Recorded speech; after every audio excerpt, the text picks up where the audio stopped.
오늘 이 시간에 우리가 특별히 코디엠 국제본부 주관의 충신 예수 선교 헌신 예배로 드리고 있습니다.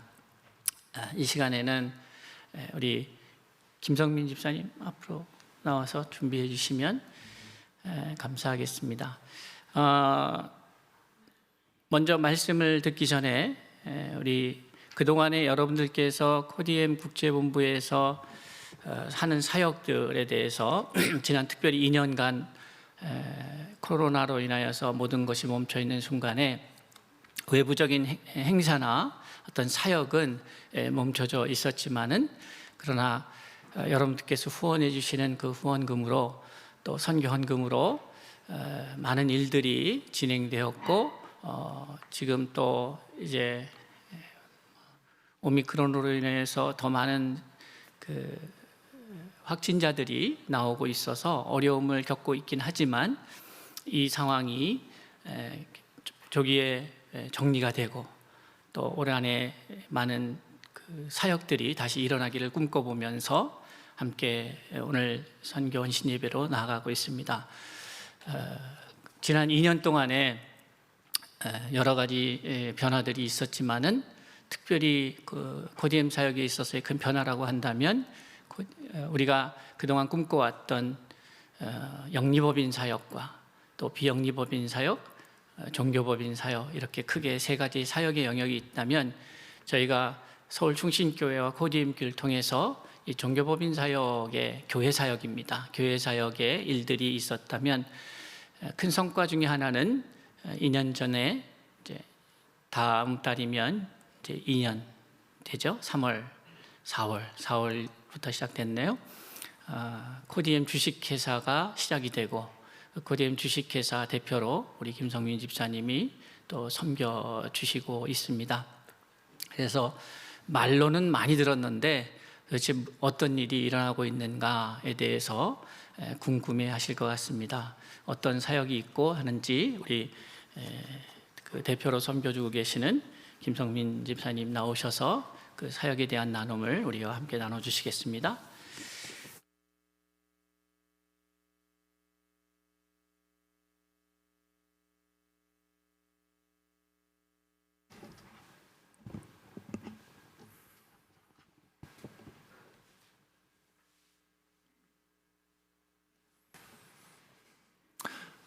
예, 코디엠 주식회사는 딱 이제 2년 다 돼가는데요. 2020년도 3월 10일 날 이제 설립을 했고요. 약 2년간 계속해서 이제 비즈니스 영역의 사역들을 진행하고 있습니다. 그래서 간단하게 좀 어떤 일들을 하고 어떤 일들을 할 것인지 좀 시간에 좀 소개하는 그런 시간을 갖도록 하겠습니다.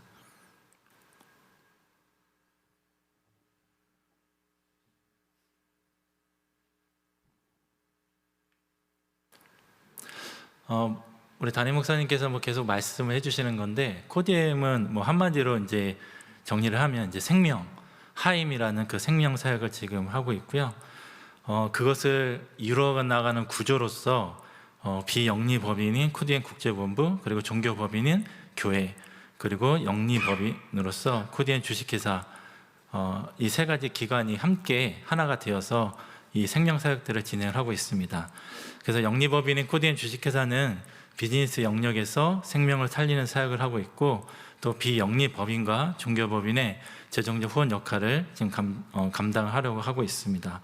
그래서 세 가지를 요약하면 생명을 살리는 비즈니스, 지구를 살리는 비즈니스, 행복한 삶의 가치를 제공하는 비즈니스를 목표로 사역들을 진행하고 있습니다. 사업 영역을 보면요, 첫 번째로는 이제 지혜니몰이라고 하는 온라인 종합 쇼핑몰을 하고 있고요. 콧이라고 하는 컴퓨터 주변기기, 스마트폰 주변기기 등 또 이제 차박 텐트, 아웃도어 용품도 판매를 하고 있고요. 욕실 용품, 또 이런 인테리어 시계, 또 여러 가지 우리 생활용품들을 온라인 종합 쇼핑몰로서 그런 것들을 판매를 하고 있습니다. 그리고 오늘 제가 중점적으로 좀 얘기하고 싶은 것은 사업 영역은 많이 계속해서 들으셨겠지만 지생사라고 하는 이것이 왜 이 일들을 하고 있는지, 또 어떠한 일들을 하고 있는지에 대해서 중점적으로 설명을 드리도록 하겠습니다. 지생사는 그러니까 얼스, 라이프, 러브, 그래서 지구, 생명, 사랑, 지구를 생각하는 사람들의 이제 앞글자를 따서 지생사라고 지었고요. 플라스틱을 대체하는 제품, 일회용이 아닌 오랫동안 쓸 수 있는 제품, 쓰임이 다한 후에는 다시 자연으로 돌아가 분해되는 지속 가능한 생산과 소비 문화가 장착되기 위한 제가 이제 이거를 친환경이라 표시 안 하고 필환경 브랜드로서 그 역할을 감당하고 있습니다. 지생사는 친환경 제품을 판매하는 게 아니고요. 환경을 회복하기 위한 그런 제품을 판매하는 브랜드입니다. 그것이 무엇인지 좀 설명을 드리도록 하겠습니다. 지생사 비즈니스를 왜 하는가에 대해서 말씀드리겠습니다. 첫 번째로 뭐 잘 아시고 계시겠지만 지구 환경이 계속해서 많이 파괴가 되고 있고 인간의 그런 불평등의 문제도 참 계속해서 심각하게 대두가 되고 있습니다. 지금은 기후 위기의 시대인데요. 산업화 이전에 지구 온도가 1도 상승되는데 약 1000년 이상 걸렸는데 산업화 이후 200년도 안 되는 시간에 지구 온도는 1도가 넘게 상승이 됐고요. 이것으로 인해서 너무나 많은 온실가스가 매년 배출이 되고 있고 유엔 산하 기구인 IPCC라고 하는 기후변화 정부 간 협의체에서는 지구의 온도가 산업화 이후 1.5도가 이제 되면 집중호우나 가뭄 같은 기상이변이 2배 이상 잦아지고 지구의 극한 고온이 8.6배 이상 증가된다고 그렇게 얘기하고 있습니다. 그리고 특별히 문제가 되는 것은 이 지금 자료의 맨 아랫줄에 보시면 지난 100년간 지구 생물종의 약 20%가 기후 위기로 인해서 멸종이 되었고요. 앞으로 이런 추세가 계속이 된다고 하면 최대 지구 생물종의 절반 이상이 멸종될 것이라고 그렇게 전문가들이 얘기를 하고 있습니다. 하나님께서 인간을 자연 만물을 관리하고 다스리라고 그런 사명들을 주셨는데 죄인인 인간으로 인해서 오히려 그런 생물들이 죽어가고 있고 멸종되고 있는 그런 심각한 상황이 지금 처해지고 있습니다. 그래서 계속해서 방송에서 많이 나오는 얘기인데 전 세계적으로 이상한 기후 현상들이 계속해서 이렇게 발생을 하고 있고 담임 목사님께서 말씀하신 것처럼 자연 만물은 의인인 인간의 다스림을 받기 원하는데 오히려 자연 만물이 죄인된 인간을 지금 공격하고 있는 그런 모습들이 전세적으로 세계적으로 이렇게 나타나고 있습니다. 또 문제가 심각한 거는 플라스틱입니다. 플라스틱은 굉장히 편리한 인간의 그 발명품인데 이것이 너무나 무분별하게 만들어지고 사용됨으로 인하여서 우리가 아침에 일어나면서 자기 전까지 거의 플라스틱과 함께하는 그런 삶을 살고 있고 너무나 많은 플라스틱이 바다로 버려져서 지금 대한민국 한반도 면적만한 플라스틱 쓰레기 섬이 약 대여섯 개가 전 세계 바다에 그렇게 지금 만들어지고 있습니다. 또 미세 플라스틱도 또한 문제인데요. 우리 여기 보시면 일주일에 우리 인간이 한 사람이 약 5g의 미세 플라스틱을 섭취하고 있다고 합니다. 근데 5g이 신용카드 한 장 정도 무게거든요. 그래서 1년으로 따지면 우리 사람 한 명이 약 50장의 신용카드를 먹고 있다라고 그렇게 이제 보시면 되고 있습니다. 예. 우리 잠깐 제가 그 영상 하나 좀 보여주시겠어요? 예, 플라스틱이 너무나 많이 바다에 버려져서 2050년이 되면 바다의 물고기보다 플라스틱 쓰레기가 이제 더 많아질 거라고 그렇게 얘기를 하고 있고요. 지금도 플라스틱 오염으로 연간 10만 마리의 해양 포유류 또 100만 마리의 바다 새들이 희생이 되고 있다고 합니다. 2016년 통계청 자료에 따르면 대한민국의 연간 1인당 플라스틱 사용량은 세계 1위라고 하고요. 2020년에는 조금 저희 순위가 떨어져서 세계 3위의 플라스틱 사용량을 우리나라가 지금 그렇게 하고 있다고 합니다. 또한 이런 환경의 문제뿐만 아니라 물론 자본주의 우리가 세상에 살면서 자본주의가 우리 인간에게 가져다 준 삶의 편리함과 그런 것들도 긍정의 측면도 있지만 그로 인해 발생한 그런 불공정성, 빈부 격차도 날로 심각한 그런 문제들이 있고요. 연간 전 세계에서 그 버려지는 음식물 쓰레기의 양이 약 13억 톤 정도 된다고 합니다. 그러니까 그게 어느 정도 양이냐면 1년 동안 우리가 생산하는 그런 그 음식물의 양의 3분의 1이 음식물 쓰레기로 그냥 버려지고 있다고 합니다. 만드는 음식의 3분의 1이 버려지고 있는데 아직도 아프리카나 수억 명의 전 세계 사람들은 굶어 죽어가고 있는 그런 사람들이 수억 명이 달하고 있다는 굉장히 아이러니한 그런 세상 속에 우리가 지금 그렇게 살고 있습니다. 우리가 하나님 믿는 자로서 그러면 우리 이 문제에 대해서 어떻게 생각을 해야 될지 한번 고민을 해봤으면 좋겠고요. 이런 문제에 대해서 전 세계적으로 많이 인지를 하고 있고 그런 노력들을 좀 많이 하고 있는데요.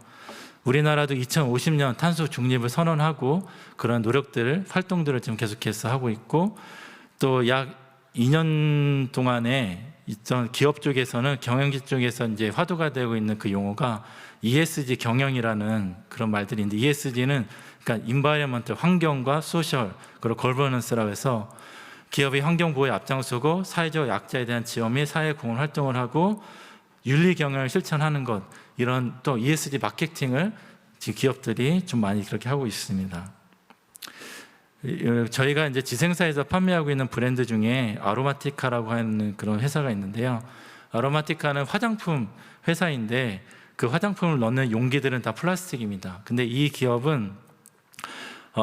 CEO는 그런 환경운동이나 그런 것들에 좀 많이 앞장서고 그 플라스틱의 그런 해결책을 어떻게 하고 있냐면 이 회사 화장품 용기를 판매를 해갖고 그거를 이제 수거를 하고요.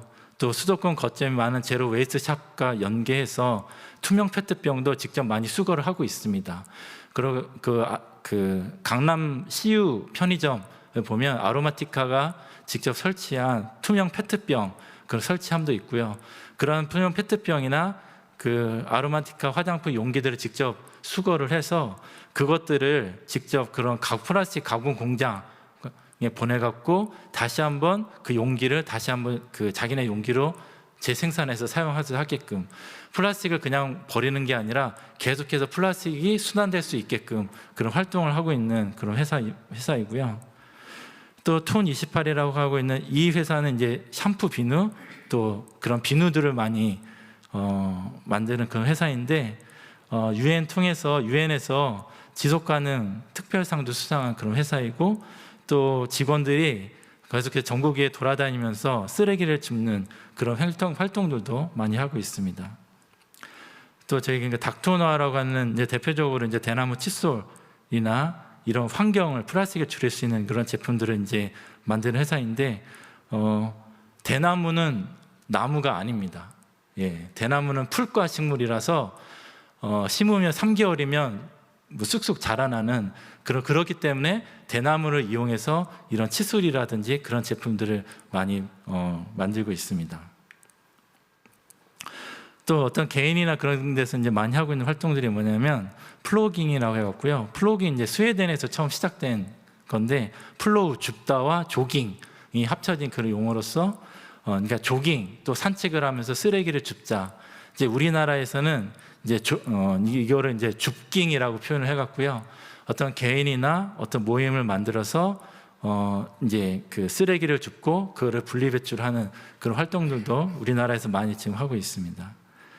또 용기내 챌린지라고 해서 우리가 어떤 뭐 음식이나 그런 것들을 가서 이제 포장을 많이 해오잖아요. 근데 락앤락 같은 그런 일회용 용기를 가져와서 포장지에다 넣어주지 마시고 이 용기에 담아주세요 해서 그런 운동들 또 우리가 마트나 장을 보러 갈 때 그 장바구니 같은 거 많이 가져가서 할 수 있는 그런 지금 운동들 많이 일어나고 있고요.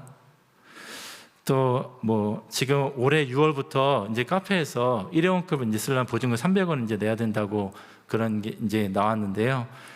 카페가 굉장히 많은 일회용품이 나오는 그런 곳이기 때문에 카페에서 나오는 일회용품을 줄이자 해서 이런 것들도 있고 한 가지 말씀드리고 싶으면 카페에서 나오는 일회용 플라스틱 컵은 거의 재활용이 되지 않는다고 보시면 됩니다. 그게 왜 그러냐면 좀 퀄리티가 떨어지는 플라스틱이에요.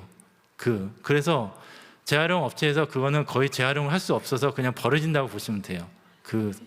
가장 좋은 플라스틱은 페트병입니다. 투명 페트병. 그래서 아파트에서 투명 페트병을 별도로 따로 모으잖아요. 그 이유가 그게 가장 좋은 플라스틱이고요. 그 투명 페트병을 이용해서 옷을 만들어요. 우리가 입는 옷을 만들기 때문에 투명 페트병을 따로 만들고, 우리나라가 그러니까 페트병을 일본에서 수입을 하고 있습니다. 투명 페트병이 너무나 재활용이 되지가 않아서. 그러니까 여러분들 이제 투명 페트병 라벨 잘 떼시고 잘 분리수거 해주는 게 또 환경을 지키는 겁니다. 또 특히 이제 2030 우리 MZ 세대라고 하는 중심으로 해서 이런 착한 소비, 가치 소비, 이런 문화들이 많이 좀 그리고 이런 친환경 제품들을 사용하자, 그런 운동들이 지금 많이 일어나고 있고요. 또 한 가지 말씀드리고 싶은 거는 우리가 매일 뭐 두세 잔 이상, 한 잔 이상 커피를 그렇게 마시고 있는데, 커피가 문제가 뭐냐면 커피를 재배하는 지역이 심각한 노동 착취, 정당한 임금을 받지 못하고 많은 대기업들에 의해서 노동 착취를 이용한 재배가 또 문제가 되고 있고, 그리고 커피가 너무나 전 세계적으로 커피 생산량이 많아지다 보니까 커피를 재배하는 그 지역의 열대우림을 계속해서 파괴를 해서 새로운 지역이 계속 커피 재배지를 만들고 있거든요. 그러니까 열대우림이 계속 파괴되고 있다는 것도 지금 문제가 되고 있습니다. 그래서 우리나라에서 가장 공정무역 커피를 가장 큰 아름다운 커피라고 하는 데가 있고요. 여기서 또 하고 있는 뭐 공정무역 제품, 그래서 현지 생산지에 정당한 임금을 지불하고 커피를 재배하게 하자. 그리고 환경을 생각해서 커피를 재배하자. 유기농 농법이라든지 환경을 파괴하지 않고 재배할 수 있게끔 그런 공정무역 운동을 좀 그렇게 하고 있고, 또 하나 여기서 하고 있는 거는 각 지역에 커피 용기 보급소라는 것을 만들어서 사람들이 보통 인터넷이나 주문을 해갖고 커피를 이렇게 받잖아요. 근데 택배도 이제 그런 탄소가 발생하게 되고 그런 것 때문에 공동구매를 하는 거예요. 내가 얼마큼 여러 사람이 모여서 공동구매를 해갖고 여기에 그 보급소에서 주문을 넣으면 한꺼번에 그게 날라가고 서로 나눠 갖는 건데, 자기의 용기를 갖고 와서 주문한 사람들이 용기를 갖고 와서 200g, 500g 그거를 가져가서 했고, 플라스틱 용기도 줄이고 그런 택배에 발생을 하는 그런 탄소를 줄이자, 이제 그런 활동을 하고 있는데, 저희 코디엠도 제 근처에 이 용기 커피 보고서가 있어서 저기도 공정무역 커피를 그렇게 제가 2주마다 받아와서 커피를 마시고 있습니다. 그리고 또 이제 비건이라는 것이 굉장히 또 많이, 그러니까 비건 채식에 대해서 많이 나오고 있는데, 이게 또 왜 문제가 되냐면, 지금 사진 이렇게 그림 보시면 축산업에서 발생하는 온실가스 배출 비중이 약 14.5%를 차지하는데, 이게 이제 어떤 자동차나 그런 매연보다 더 많은 온실가스를 지금 배출을 하고 있고요. 그리고 그러니까 소나 돼지나 이런 것들을 키우면서 그 소나 양에서 나오는 그 메탄가스가 문제가 되고 있습니다. 그리고 이제 고기를 너무나 많이 먹잖아요, 전 세계적으로. 그러니까 그 소나 양을 키우기 위한 그런 축산 농가를 만들기 위해서 또 열대우림을 파괴하는 거예요. 결국에는 기업의 자본 논리에 의해서. 그래서 이제 비건 채식을 하자, 이게 계속 얘기가 나오고 있는 거고요. 오른쪽 아래 사진 보면 4인 가족이 어떤 먹는 것을 통해서 1년 동안 배출하는 그 탄소량이 7.2톤인데, 이게 승용차 3만 킬로미터를 주행하는 것, 평균 한 가정이 3.1년 동안 난방하는 것과 동일하게.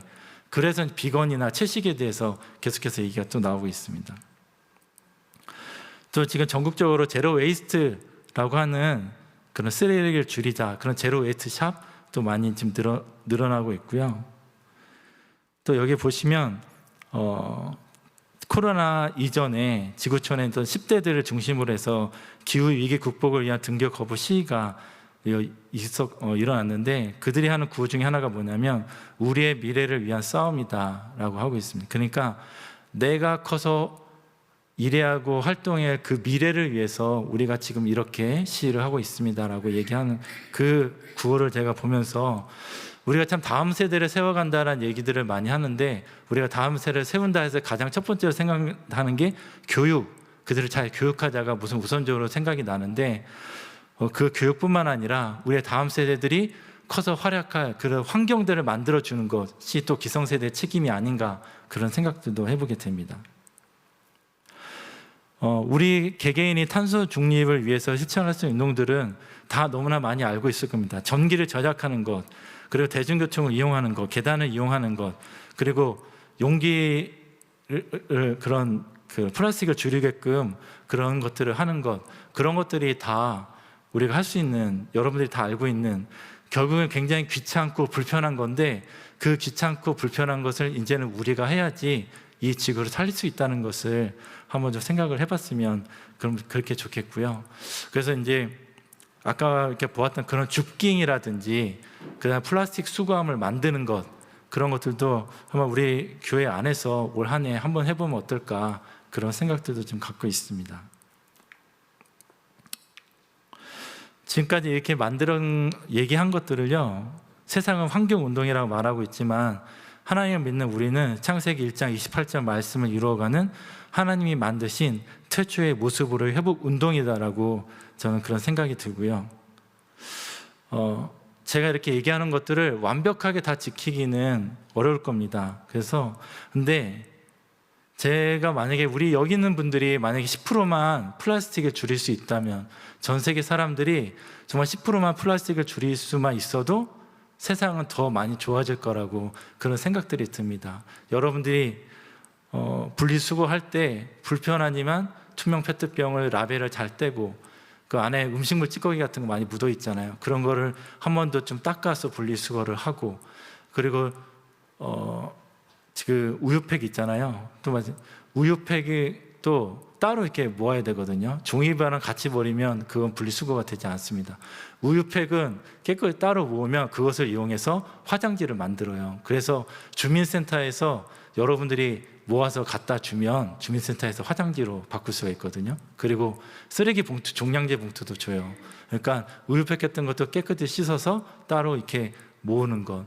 그러니까 우리의 삶에서 여러분들이 조금씩만 생각해보고, 내가 한번 노력해보고, 그리고 아까 커피도 얘기했고 뭐 고기 비건도 얘기했지만, 커피를 마시지 말자, 우리가 육식을 하지 말자, 그거를 얘기하는 게 아니라 우리가 커피를 마실 때 한번 좀 생각을 해봤으면 좋겠습니다. 내가 마시는 이 커피로 인해서 어느 누군가가 고통을 받고 있다면 한번 어떤 노력을 내가 해야 될 것인가.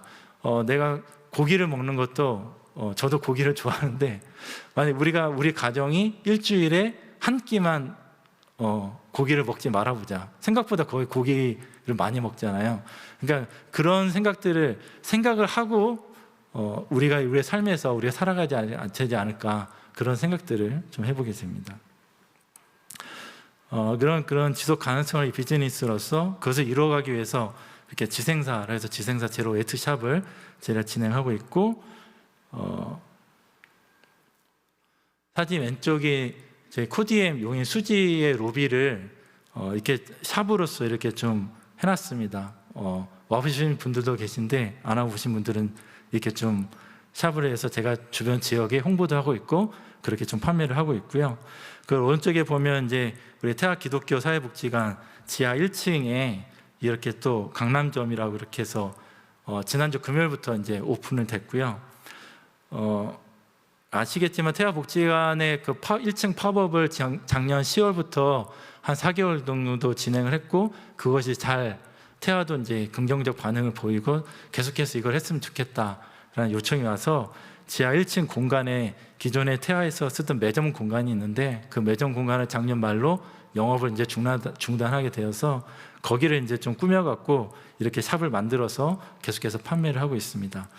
그러니까 태화하고도 이렇게 저희가 이 일을 하게 된 것도 아마 작년 7월 달에 담임 목사님이 이제 태화 관장님하고 오랜만에 서로 인사 나누시면서 아마 저희 코디엠 비누를 소개하시다가 그 관장님이 이제 환경에 관심이 좀 있으셔서 직접 좀 여러 가지 얘기들을 좀 들었으면 좋겠다 해서 제가 이제 가서 PT 자료 좀 드리고 설명하는 시간을 좀 가졌고요. 원장님이 그래서 한번 직접적으로 그런 판매하는 태아의 시설을 이용해서 판매를 해봤으면 좋겠다, 이런 일들을 해봤으면 좋겠다 해서 이렇게 시작이 됐고, 그것이 이제 여기까지 이어지게 되었습니다. 네이버에서 지생사라고 한번 쳐보시면요, 이렇게 좀 이런 인터넷 기사도 있고요.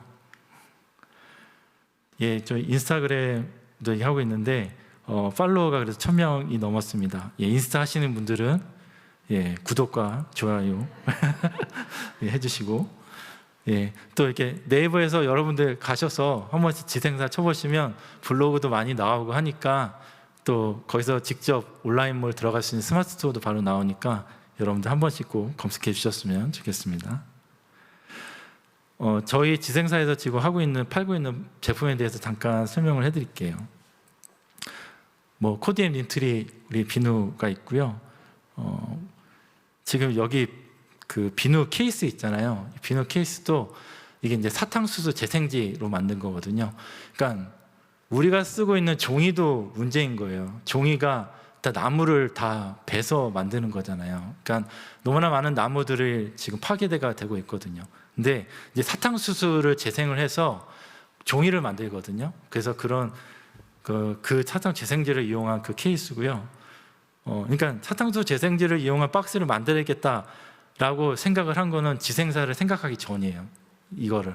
그러니까 제가 이제 또 이렇게 돌이켜 보면 지생사는 비즈니스를 생각하기 전에 그렇게 해서 만들었는데, 이것이 또 다 컨셉이 이렇게 이어지고, 그러니까 좀 그런 것들을 좀 제가 이걸 하면서 좀 많이 느낍니다.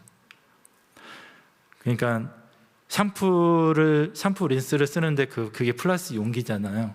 그래서 그거를 대체하기 위해서 이런 샴푸 비누, 이런 비누들을 만드는 회사들이 있고, 이런 제품이 있고요. 또 아까 말씀드린 아로마티카, 그러니까 중간에 보면 샴푸팩, 그리고 린스 리필할 수 있는 그런 것들, 그런 제품들 이렇게 많이 나오고 있고요. 아까 구강용품들,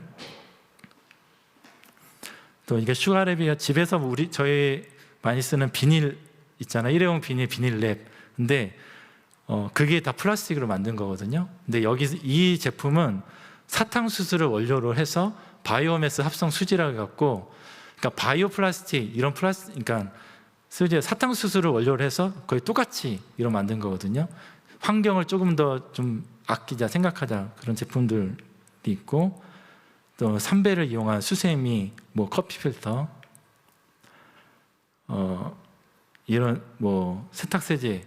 그러니까 지금 이 용기가, 여기 보여지는 용기가 다 사탕수수로 만든 용기입니다. 지금. 그다음에 설거지 비누, 설거지 주방세제도 다 우리가 플라스틱 용기를 쓰고 있으니까, 설거지 비누를 위해서 설거지하자, 설거지 제품이고, 여러 가지 천연 솔들, 그리고 수세미 위에 보시지만 우리 어르신들 예전에 많이 썼던 식물 수세미를 가공해서 했던 그러니까 결국 예전으로 많이 돌아가는 불편한 삶을 살자, 그게 환경을 지키는 거다, 이제 그렇게 많이 얘기를 하는 거고요. 여기 보면 이제 우리 여성 용품, 그런 면 생리대 이런 제품들, 또 어떤 치실, 우리가 쓰는 치실도 다 플라스틱이잖아요. 근데 그 치실을 하면서 우리가 또 미세 플라스틱을 많이 먹고 있거든요. 근데 천연 실크를 이용한 치실, 그다음에 치간 칫솔도 다 대나무를 이용해서 만든 제품들. 여기 보면 이제 샤워볼 같은 것도 집에서 쓰는 샤워볼이 다 플라스틱인데, 이것도 이제 다 면으로 만든 그런 제품들 있고요. 또 저희가 이제 매일 이제 택배를 많이 보내고 있는데, 저희가 이걸 하면서부터는, 그전에는 이제 일반 그냥 그 테이프를 썼거든요. 스카치 테이프로 찍찍. 근데 그게 다 플라스틱이라서 좀 더 가격이 나가지만 그러니까 종이 테이프나 종이 완충제나 뽁뽁이도 되도록 안 쓰려고 하고, 그러니까 종이 완충제 쓰고 종이 테이프 쓰려고 그렇게 좀 하고 있습니다. 또 아까 이제 용인 수지에서 그러니까 지생사 제로 웨스트샵을 제가 하고 주변에 SNS 홍보를 하면서 그 용인 지역에서 또 이러한 같은 생각을 가지고 활동하고 있는 그런 단체들이 있습니다. 이웃생공이라든지 이런 유치원이라든지 이런 단체들과 같이 좀 연합을 해서 함께하고 있는 것들을 좀 찾아보고 있고, 또 지생사업 제로웨이스트 샵이 여기 있습니다라고 해서 제가 이렇게 홍보를 좀 그렇게 하고 있습니다. 작년에 이제 용인 기후 행동이라는 데서 이제 줍깅 행사 있었는데, 예, 주말에 이제 저하고 제 아들 태호하고 같이 가서 이 행사에 참여하고 다 쓰레기를 이렇게 줍고요. 그 아래 이렇게 또 이제 다 분리수거를 해요. 딱 이제 분리수거를 해서 다 이렇게 해서 이런 것들 활동들을 하고 있는데, 그러니까 우리 교회에서도 정기적으로 이런 것들을 해보면 어떨까? 대모산 주변을 하나 거점을 만들어서 한 2시간 정도 쓰레기를 같이 줍고 분리수거하고, 또 이것이 이런 또 아이들하고 같이 하면서 환경 교육도 되고 이런 것들을 했으면 좋겠고요.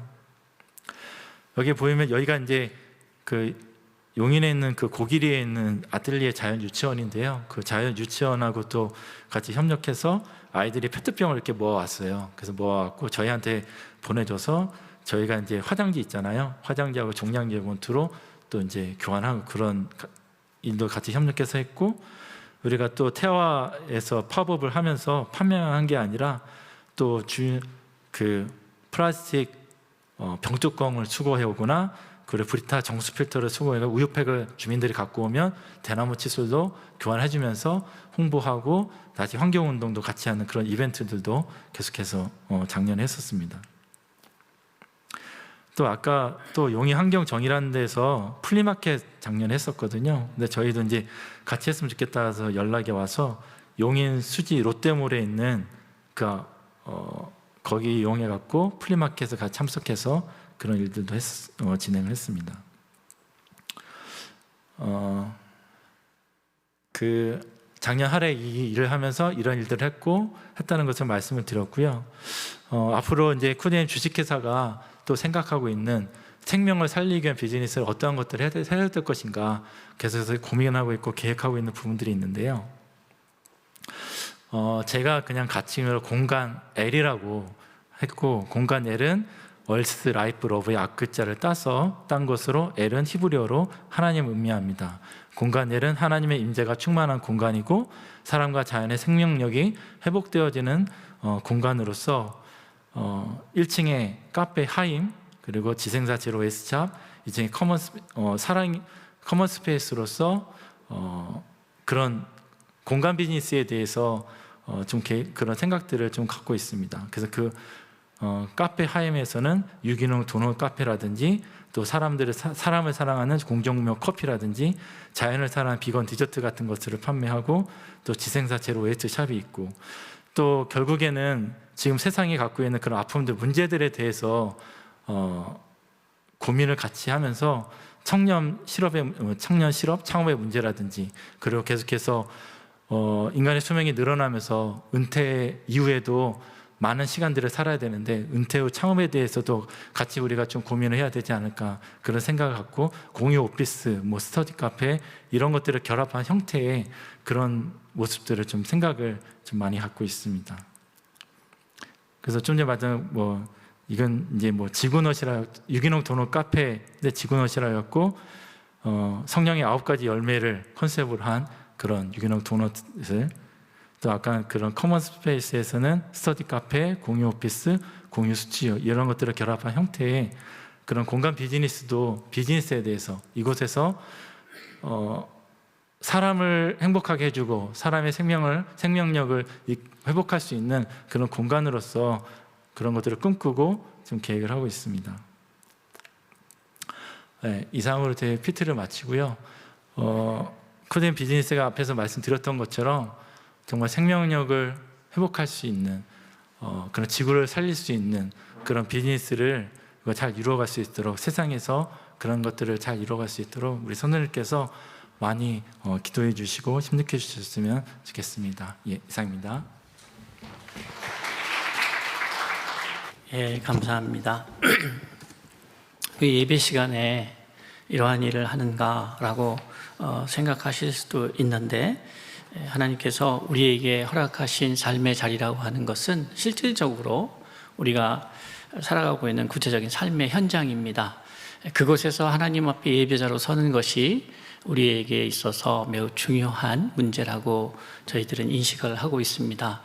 그동안에 우리가 교회에서 교회 생활하고 교회에서 활동하고 하는 것을 주의 일이라고 생각하는 그 경향들이 있었습니다. 그래서 종교 생활은 열심히 하는데 믿음의 사람들이 나아가서 나의 일상에서의 예배를 어떻게 살아가는지에 대해서 잘 교회가 적극적이지 못하였다라는 측면이 있고, 그 결과 오늘 한국 교회가 겪고 있는 이 사회 속에서의 그 신용도 또 인지도 혹은 그 인식들이 결국 지금의 한국 사회에 어려움을 초래하였다라고 저는 기독교인의 한 사람으로서 책임감을 갖고 이 문제를 고민하고 있습니다. 오늘 저희가 신명기 28장 1절로 6절의 말씀을 우리가 함께 볼 터인데요. 이제 설교가 시작하는구나 생각할 때 여러분들 마음에 어떠한 그 마음이 있을지는 모르겠습니다. 그런데 앞에 우리 그 김성민 대표께서 해주신 그것이 메시지입니다.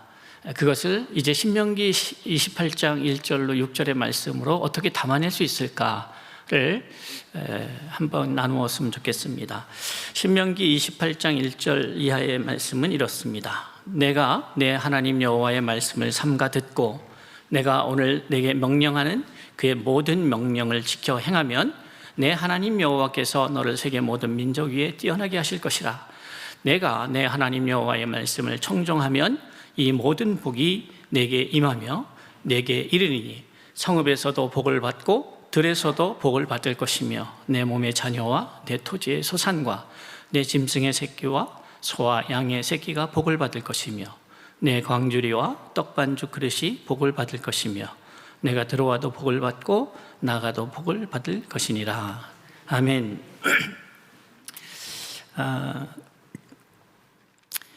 짧은 시간 영양가 있게 하나님의 말씀을 좀 나누고 싶습니다.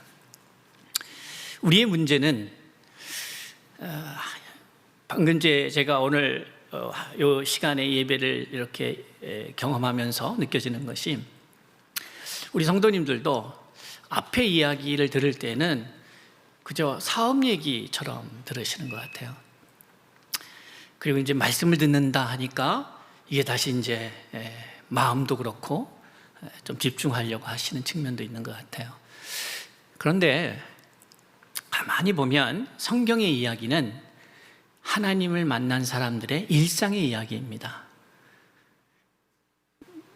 하나님을 어디에서 경험하냐면 성막에서, 성전에서 만나는 이야기는 그리 많지가 않습니다. 주로 광야에서, 전쟁터에서, 또 일터에서 이런 이야기들을 성경은 기록하고 있는 것이죠. 그러니까 제사를 어떻게 드렸다 이런 얘기는 성경의 말씀 속에서 극히 적은 부분이 차지하는 것이고, 대부분의 이야기는 우리의 일상의 삶에서 경험되어지는, 그리고 그 일상에서 만난 하나님을 노래하고 이야기하는 그것이 성경의 내용입니다. 이것이 왜 중요한가 하면, 우리는 믿음 생활 잘한다는 것을 교회 출석 잘하고 11조 생활 잘하고 교회 나오는 걸 잘하고 뭐 이렇게만 이해하던 시대가 있었던 것 같습니다. 그런데 사실 초대교회, 2000년 전의 초대교회만을 말하는 것이 아니라 한국 기독교 초기의 교회들의 모습도 보면 놀라운 일들이 많이 벌어지고 있습니다. 심지어 우리가 여러분 몇 년 전에 저희 교회에서 일명의 그 효도관광, 그래서 강화도를 방문했던 거 기억하시는지 모르겠습니다. 그 강화도에 갈 때에 저희 교회에서 전문 그 안내 가이드가 있었죠. 이재원 목사님이 그 안내를 해주셨는데, 그 안내를 보면서 저도 느꼈던 것은, 그 당시에 강화도에 그 유학을 하던 분들이, 유학 서당의 훈장님이 복음을 받아들이고 이분들이 어떤 일이 벌어지냐면 이름을 바꾸기 시작합니다.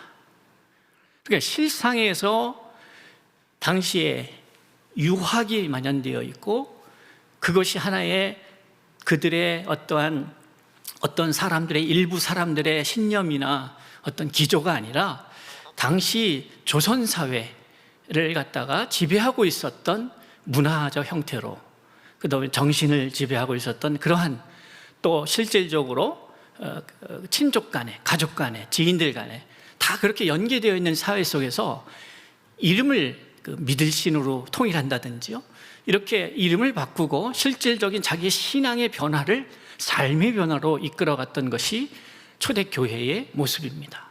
그런데 그때는 교회가 비주류였죠. 그런데 이제 교회가 믿는 사람들도 생기고 또 힘도 생기고 또 규모도 세워지고 하면서 어떤 문제가 발생하냐면 이것이 단지 기독교 문화로만 이해되는 것이었습니다. 복음은 나를 변화시키는 것이고 나의 삶을 변화시키는 것이죠. 그리고 나의 삶이라고 하는 것은 나만의 삶이 아니라 나의 삶을 통하여 영향을 받는 함께하는 이들이 존재한다는 사실입니다. 그러니까 전도라고 하는 것은 바로 그런 측면이 있는 것이죠. 내가 복음을 받아들이고 복음에 의해서 변화되고 내 변화된 의식이 변화된 삶을 만들어내고 내 변화된 삶은 나와 함께하고 있는 그 사회를 변화시키는, 나와 함께하고 있는 사람들에게 영향을 주는 그러한 역사들이 일어났던 것이고, 그것이 우리가 성경에서 보는 다윗의 이야기고 모세의 이야기고 아브라함의 이야기라는 것입니다. 그런데 어느 순간 이 이야기가, 삶의 현장에서 일어났던 이 이야기들이 이제 교회 안에서 일어나는 일로 국한되어 버리기 시작합니다. 이제 우리는 우리의 삶을 다시 한번 생각해 봐야 되는 시점이 왔습니다. 앞에서 언급한 것처럼 환경의 문제는 단순히 환경의 문제가 아니라 우리의 모든 삶의 영역에 영향을 주는 문제가 되어버렸습니다. 그리고 이것이 왜 문제가 되느냐 하면 애초에 하나님께서 창세기 1장 28절을 통해서 우리에게 주신, 인간에게 주신 인간 존재의 의미를 잃어버리고 거기에 반하는 삶이 오늘 죄인들의 삶이기 때문에 그렇다는 것이죠. 오늘 본문의 말씀을 보면 우리가 잘 아는 신명기 28장의 말씀은 복에 대한 말씀입니다. 특별히 우리 복 많이 1년 중에 복 많이 받으세요를 가장 많이 하는 시즌을 지금 지나왔습니다. 새해 복 많이 받으세요. 지난 2달 동안에 우리의 인사는 주로 새해 복 많이 받으세요예요. 자, 저는 이 우리 민족과 뗄래야 뗄 수 없는 이 복의 개념, 너무나도 많은 사람들이 찾고 있고 많은 사람들이 덕담으로 나누고 있는 이 개념, 이것에 변화를 주어야 우리의 생각의 변화가 되어졌다, 이렇게 볼 수 있게 되는 것이죠. 무슨 말씀인가 하면 우리가 복을 받으세요라고 할 때에 대단히 포괄적인 의미가 있습니다. 그냥 잘 되세요, 잘 되세요, 뭐 이런 의미가 있는 것이죠. 올 한 해 잘 되세요, 꿈꾸는 바를 이루세요, 뭐 이렇게 포괄적인 의미가 있어요. 그런데 오늘 28장에 나타나는 이 메시지를 보면 매우 구체적이고 현장적입니다. 내가 내 하나님 여호와의 말씀을 삼가 듣고 내가 오늘 내게 명령하는 그의 모든 명령을 지켜 행하면 내 하나님 여호와께서 너를 세계 모든 민족 위에 뛰어나게 하실 것이다, 이렇게 말씀하고 있어요. 여러분 기억하셔야 됩니다. 구약에서의 하나님과 하나님의 백성의 관계는, 인간의 관계는 주인과 종의 관계입니다. 아직 자녀의 관계로 발전하지 않았습니다. 그러다 보니까 이 명령이라는 말, 순종이라는 말이 좀 다르게 느껴집니다. 그런데 이것이 이제 자녀의 개념으로 가면은 어떻게 받아들여야 되냐면 아버지의 생각이 내 생각이 되는 것이에요. 그러니까 순종이라는 것은 되게 초보적인 단계에서의 관계에서 필요한 관계라면, 단어라면, 이것이 발전되면 어떻게 되겠습니까? 순종은 그대의 생각을 내가 따라가는 것이죠. 그런데 이것이 좀 더 깊은 발전적 성장한 성숙한 관계가 되면 어떻게 하냐면 그대의 생각이 나의 생각입니다, 이렇게 되는 것이에요. 그러니까 순종의 개념은 관계의 초기에 혹은 미성숙했을 때에 하나님과 인간의 관계에 있어서 요구되는 사항입니다. 그러나 이것이 좀 더 진전되고 더 발전되어져서 주종 관계에서 부모와 자식의 관계로 성립이 되고, 여기서 어린 자식이 부모와의 관계를 말하는 것이 아니라 좀 더 성장한 성숙한 자녀와 부모와의 관계에 있어서는 순종이라는 개념이 일치의 개념으로 이해되어야 된다는 것이에요. 생각의 동일성입니다. 이것은 매우 중요한 것이죠. 그러니까 여러분, 이렇게 이해하시면 어떻겠습니까? 자녀가 이제 어려서부터 자라가면서 부모가 교육을 합니다. 지금은 우리가 자녀의 교육을 학교에 맡겨버렸습니다. 그런데 예전에는 주로 밥상머리 교육이 많았겠죠. 앉아서 이런 얘기 저런 얘기, 이렇게 사는 거다, 사람은 이래야 된다, 나가서 어떻게 살아야 된다, 이런 교육을 합니다. 처음에는 어린 아이에게는 그 아이의 어떤 가치관과 교육관을 이렇게 체계를 잡아가는 과정에 있어서 부모의 말을 따라가는 것, 순종하는 것으로 시작이 됩니다. 그런데 나중에 이 아이가 자라면 어떤 일이 벌어지냐면 그것이 자기의 생각이 되어버립니다. 하나님의 생각이 하나님의 자녀들의 생각이 되어야 한다는 거예요. 여러분은 순종의 단계를 넘어서서 일치의 단계로 가야 하는 것이죠. 그것이 종의 모습이 아니라 자녀의 모습이기 때문에 그렇습니다. 자녀도 어린 자녀, 미성숙한 자녀가 아니라 성숙한 그리스도의 장성한 믿음의 분량에까지 자란 성도의 모습이기 때문에 그렇습니다. 오늘 본문의 말씀도 그렇습니다. 내가 명령하는 그의 모든 명령을 지켜 행하면 이라고 말하고 있죠. 방금 설명드린 그런 개념이기 때문에 그렇습니다. 내가 내 하나님 여호와의 말씀을 청종하면 똑같은 말이죠. 이 모든 복이 내게 임하며 내게 이르리니 라고 말하고 있어요. 그런데 3절 이하에서 말씀하고 있는 이 메시지가 우리가 생각하는 것처럼 복 많이 받으세요 라는 개념에서 그냥 포괄적인 의미에서 잘 되길 바래요 라는 말이 아닌 것을 우리는 알고 있습니다. 읽어볼까요? 성읍에서도 복을 받고 들에서도 복을 받을 것이다 라고 말하고 있어요. 근데 이것이 공동번역에서는 어떻게 표현하고 있냐면 성읍에서도 라는 말을 도시에서도 이렇게 표현해요. 이 성읍이라는 게 뭡니까? 결국 많은 인구가 모여서 사는 곳이에요. 그러니까 지금 오늘날로 말하자면 이것은 시티죠, 시티. 도시예요, 도시. 그리고 들에서라고 말하는 것은 뭐예요? 이 참 재밌는데 공동번역에서는 이것을 시골 이렇게 표현했다고요. 시골에서. 더 많은 사람이 시골이라는 말보다는 이 field라고 하는 말을 쓰고 있는데, 들이라고 하는 개념은 사람은 사는데 도시처럼 어떤 도시 형태를 띠고 많은 사람들이 적은 지역에서 모여 사는 주거 형태를 갖는 그런 데가 아니라 그냥 널려 있는, 이렇게 오픈되어 있는 공간을 말하는 것이죠.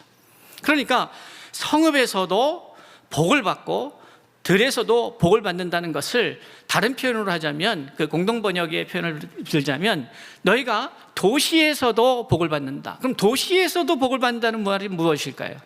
도시에서는 도시의 생활이 있습니다. 삶이 있습니다. 비즈니스가 있고 구체적인 자신의 삶이 있습니다. 그러니까 도시에서 복을 받는다, 시골에서 복을 받는다, 성읍에서 받는다, 들에서 받는다는 얘기는 구체성을 띠는 것입니다. 어떠한 지역에 있든지 어떠한 삶의 형태를 갖고 있든지 복을 받을 것이다. 그러면 지역의 문제 혹은 형태의 문제에 복을 말하다 보면 구체적으로 복이 어떤 식으로 임할 것인지도 우리가 상상할 수 있는 것이죠. 직장 생활을 합니다. 직장에서의 복이 무엇일까요? 간단한 일반적인 의미에서 복은 뭐예요? 연봉이 올라가고 승진하고 내가 맡은 프로젝트가 잘 되고 뭐 이런 개념이겠죠. 그 개념도 포함하겠습니다. 그런데 성경에서 말한, 저희 코디엠에서 계속해서 언급하고 있는 제가 말씀드리는 복의 개념은 무엇입니까?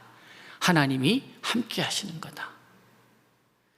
이것은 제가 말하는 것이 아니라 사실은 성경이 창세기부터 계시록까지 일관되게 그 관통하는 복의 개념이 바로 이 함께 하시는 겁니다. 그래서 우리가 잘 아는 바와 같이 요셉이 바로의 눈에 혹은 보디발 장군의 눈에 형통한 사람이 되었다. 여러분, 형통하다는 말 좋아하시죠? 저는 2022년도 우리 서울중심교회 성도들이 형통하는 복이 있기를 주의 이름으로 축복합니다. 근데 형통하는데 어떤 게 형통하는 거냐? 형통할 수 있는 비결이 뭐냐? 보니까 하나님이 저와 함께 하셨다는 거예요. 그러니까 이 개념이 마태복음 28장 19절에서 20절에서도 확인됩니다. 가서 모든 족속으로 제자를 삼아 아버지와 아들과 성령의 이름으로 세례를 주고 내가 너희에게 분부한 모든 것을 가르쳐서 지키게 하라. 볼지어다 내가 세상 끝날까지 너희와 함께 할 것이다. 어떠한 사람에게 하나님이 함께 하시느냐?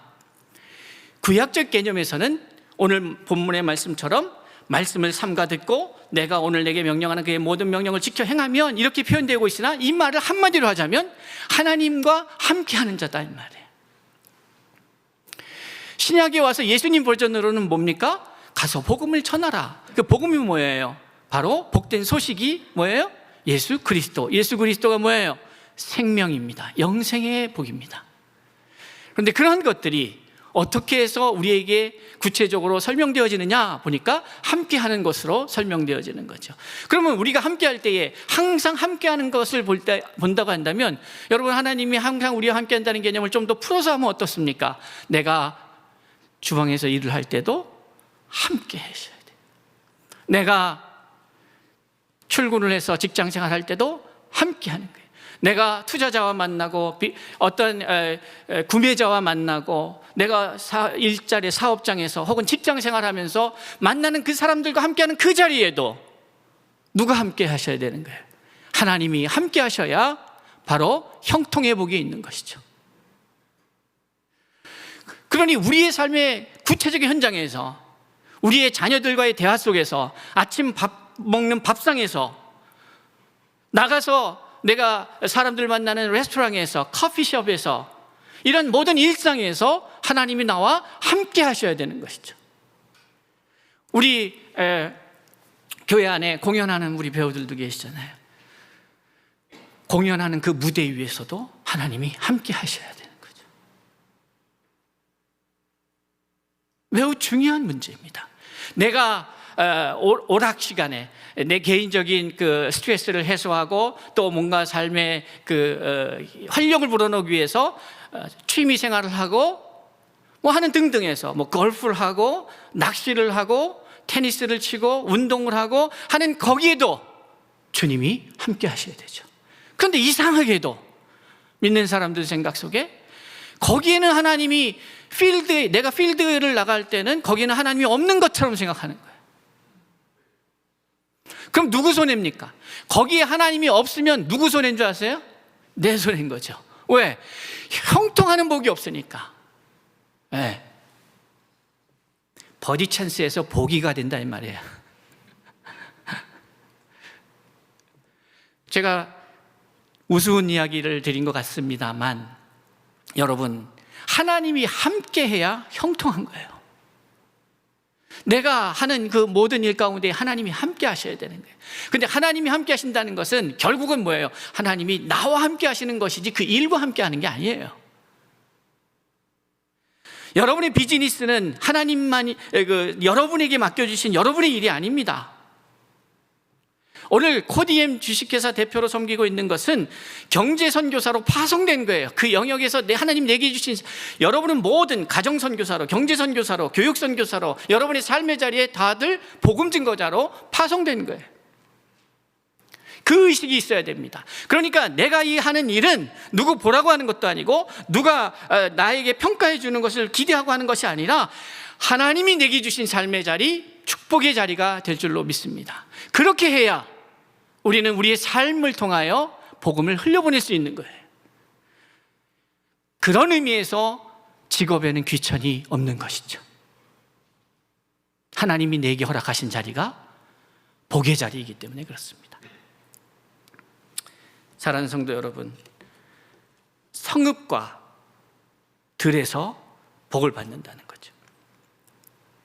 몸의 자녀와 내 토지의 소산과 내 짐승의 새끼와 소와 양의 새끼가 복을 받을 것이다. 이게 결국 구체적으로 뭡니까? 몸의 자녀와라고 하는 건 뭐예요? 결국 이 자녀 문제, 우리에게 있어서 참 그렇습니다. 국제본부에서의 앞으로의 주된 사역이 뭘까? 전체적으로 봤을 때는 생명사역이지만 보면은 자녀 교육의 문제도 대단히 중요하죠. 그 다음에 노인 복지의 문제도 중요합니다. 그래야 경제 영역에서, 영리법인 사역에서, 돈을 버는 사역, 돈을 쓰는 사역에서 이 주체적으로 일할 수 있는 사람들이 평안하게 그 일에 집중할 수 있기 때문에 그렇습니다. 여러분, 하나님께서는 신명기의 말씀을 통해서도 우리에게 매우 구체적으로 복을 이야기하고 계시죠. 내 토지의 소산과 내 짐승의 새끼와 소와 양의 새끼가 복을 받을 것이다 라는 말을 오늘날로 말하자면 너의 일터에서, 산업에서 복을 받을 것이다, 이 얘기죠. 내 몸의 자녀와 라고 하는 것도 뭡니까? 이것은 자녀의 문제예요. 교육의 문제이기도 합니다. 5절에 보면 내 광주리와 떡 반죽 그릇이 복을 받을 것이다 라고 말하고 있어요.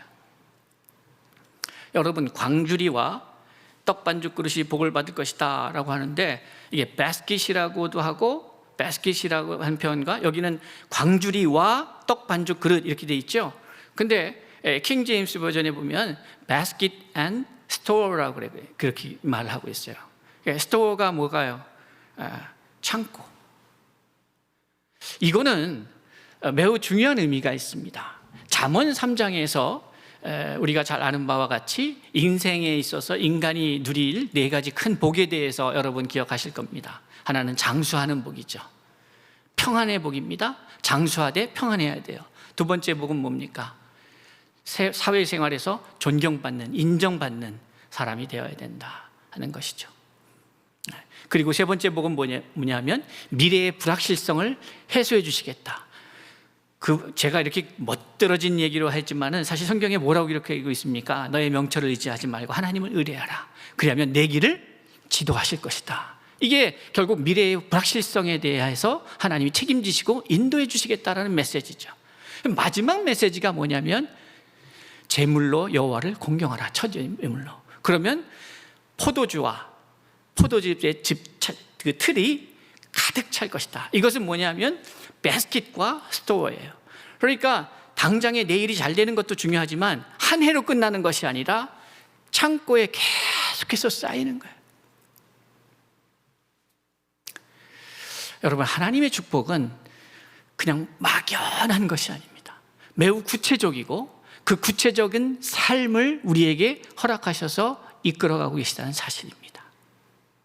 자, 그렇다면 오늘 코디엠 국제본부 주관의 이 일을 하면서 선교헌신 예배를 드리면서 우리가 기억해야 될 것, 여러분, 우리 코디엠 주식회사를 위해서 기도해 주십시오. 그러나 이것은 하나의 모델의 형태이지 사실 이것을 눈으로 보여주기 위해서 하는 것이죠.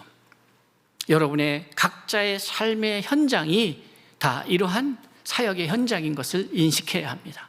그래서 여러분이 하고 있는 그 일이, 그것이 전업주부의 일이 되었더라도 그것이 나의 전문직이라는 것이죠. 그곳에서 하나님을 예배하고 하나님을 영화롭게 하는 것은 설거지하면서 노래하는 것을 말하는 게 아닙니다. 찬송가 틀어놓고 하는 것을 말하는 게 아니에요. 하나님을 예배한다는 것은 내가 서 있는 그곳에서 하나님의 생각을 나의 생각 삼고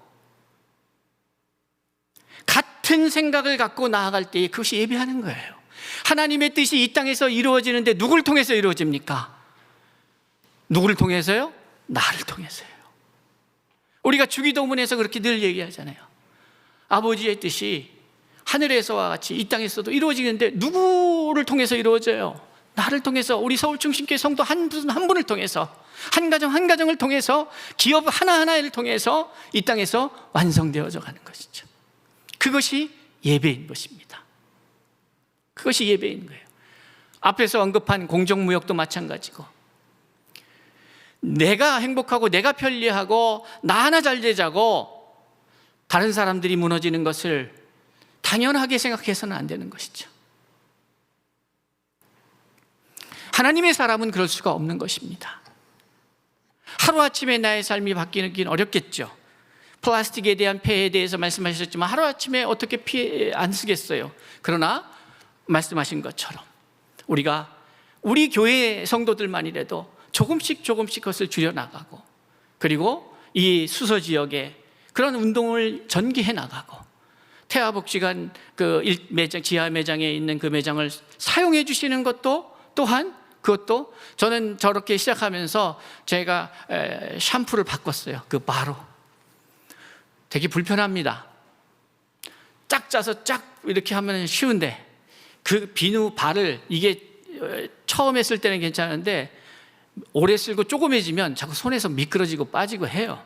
불편함이 있어요. 그러나 바꿔야죠. 성경 공부하면서 교회에 와서 기도하고 성경 공부는 열심히 하는데 나가서 똑같이 살다면 그게 어떤 의미가 있겠습니까? 바뀌어야 합니다. 그리고 나의 바꿈으로 멈추는 것이 아니라 그것이 함께하고 있는 일들로, 이들과 함께, 또 이 지역사회와 함께, 여러분, 세상의 복은 남보다 내가 잘 될 때 그걸 복 받았다고 말할 수도 있습니다. 남은 안 됐는데 내가 될 때 그걸 복이라고 말할 수도 있어요. 근데 성경은 그렇게 가르치지 않습니다. 내가 복의 근원이 되라. 너로 인하여 너와 함께하는 자들이 복을 받아라. 저는 우리 서울중심교회 성도들이 운영하시는 기업을 통해서 함께하고 있는 사람들이 잘 될 수 있기를 주의 이름으로 축복합니다. 여러분이 하시는 일을 통해서 많은 사람들이 회복되고 살아나고, 그리고 여러분을 통해서 결국 그들이 힘을 얻고 나아가 그들에게 주어진 삶을 살아내는 그런 역할들이 우리 서울중심교회와 코디엠교회 성도들로부터 시작되길 바라요. 특별히 오늘 귀한 찬양을 해주신 다빈자매 찬양할 때에 많은 사람들이 은혜를 받고 힘을 얻고 소생케 되고 도전하게 되고, 이러한 일들이 이루어지길 바라요. 우리 광민이 자매가 진행하고 있는 미니뮤직, 그걸 통해서, 유튜브 채널을 통해서 많은 사람들이 은혜를 받고 도전을 받고 했으면 좋겠어요. 뿐만이 아니라 여러분들 가정 속에서 혹은 여러분의 직장 속에서 행하고 있는 모든 일들이 여러분만을 위한 일들이 아니라 여러분을 통하여의 개념이 되어야 됩니다. 목적이 여러분으로 집중되는 것이 아니라 여러분을 통하여 시작되는 역사들이 일어나야 됩니다. 하나님의 은혜는 종착점이 아니라 시작점입니다. 모든 것이 나에게서 끝나는 것이 아니라 나로부터 시작되는 은혜가 돼야 되는 것이죠. 우리 나리, 이름도 바뀌어갖고 나리 자매가 공연할 때에 그 공연을 듣고 보고 하는 사람들이 희망을 얻고 힘을 얻고 살아나는 역사가 있어야 되는 것이죠. 이것이 하나님의 사람들의 일상의 삶이어야 합니다.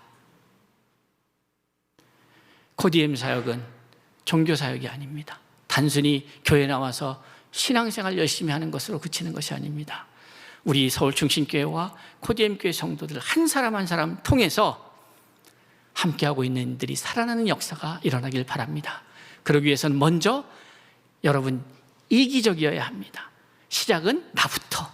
내가 살아야 함께하는 이들을 살려낼 수 있게 되는 것이죠. 예수가 부활하셔야만 예수와 함께하는 자들이 살아나게 되는 것입니다. 그런 은혜가 저와 여러분을 통하여 온 땅 가운데로 흘러가기를 주의 이름으로 축복합니다.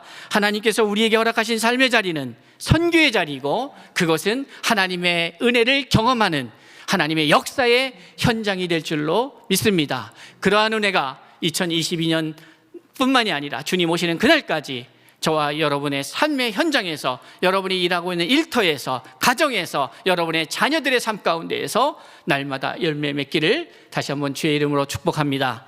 기도하겠습니다.